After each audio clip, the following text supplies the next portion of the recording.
This project is factories in space.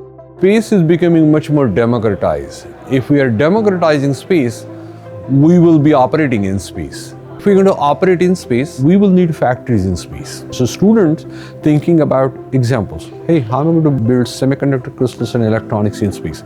How will make printed circuit boards in space? How am I going to grow plants in space, right? Growing plants in space is very important because we are human. We do need nutrients. So there are 10 projects, 5 students each.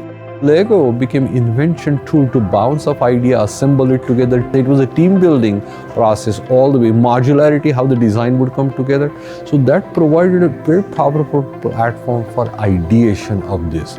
And then what they then built was the invention part.